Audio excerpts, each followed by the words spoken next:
नमस्कार, मेरा नाम पिंटू सिंह यादव है और न्यूज लाइव में आप सभी का स्वागत करते हैं। दोस्तों देखिए, बिहार की राजनीति में एक सीट काफी ज्यादा चर्चा में है और वो सीट है मोकामा, जहां से बाहुबली अनंत सिंह जनता दल यूनाइटेड के टिकट पर चुनाव लड़ रहे हैं। इस कड़ी में अब आरजेडी ने बड़ा खेला कर दिया है और आरजेडी ने भी बाहुबली की पत्नी यानी कि सूरजभान सिंह की पत्नी वीणा देवी को चुनावी मैदान में उतार गया है। तो अब दिलचस्प मुकाबला क्या होगा, इसके बारे में बताते हैं। जी हां, बिहार की चर्चित मोकामा विधानसभा सीट पर तस्वीर साफ हो गई है। यहाँ अब दो बाहुबलियों के बीच मुकाबला होगा। आरजेडी की तरफ से बाहुबली नेता सूरजभान सिंह की पत्नी वीणा देवी ने गुरुवार 16 अक्टूबर को नामांकन दाखिल कर लिया। जेडीयू की तरफ से बाहुबली नेता अनंत सिंह ने यहां से पहले नामांकन दाखिल कर चुके हैं।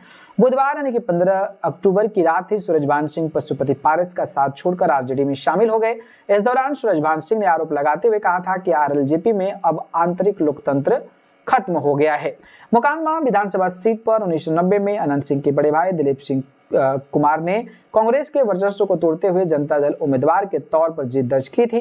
साल 2000 में सूरजभान सिंह ने दिलीप सिंह की कड़ी चुनौती दी और निर्दलीय प्रत्याशी के तौर पर चुनाव में जीत हासिल की। इसके बाद दिलीप सिंह के छोटे भाई अनंत सिंह ने 2005 में जेडीयू की टिकट पर चुनाव लड़ा और विजयी का पताका लहराया।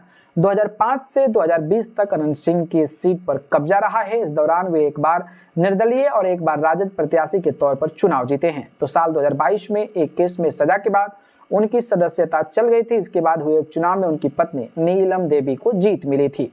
बहरहाल दो बाहुबलियों के बीच कड़े मुकाबले देखने को मिलेंगे और मोकामा सीट बेहद दिलचस्प हो गया है। दिलचस्प होने की संभावना भी है। दोनों की इस इलाके में अपनी अपनी सियासी पकड़ है। फिलहाल पहले फेज के लिए नामांकन प्रक्रिया 17 अक्टूबर को खत्म होगी, जबकि दूसरे और अंतिम चरण के लिए नामांकन की अंतिम तारीख जो है वो कहीं न कहीं 20 अक्टूबर है। बिहार में दो फेज में मतदान है। पहले फेज में 121 सीटों पर 6 नवंबर को वोटिंग होगी। वहीं दूसरे फेज में 122 सीटों पर 11 नवंबर को वोट डाले जाएंगे, जबकि 14 नवंबर को नतीजे घोषित होंगे। बाकी जिस तरीके से मोकामा सीट पर दो बाहुबलियों की एंट्री हुई है, उसको लेकर आपको क्या लगता है, कौन बाजी मारेगा, बताइए। धन्यवाद।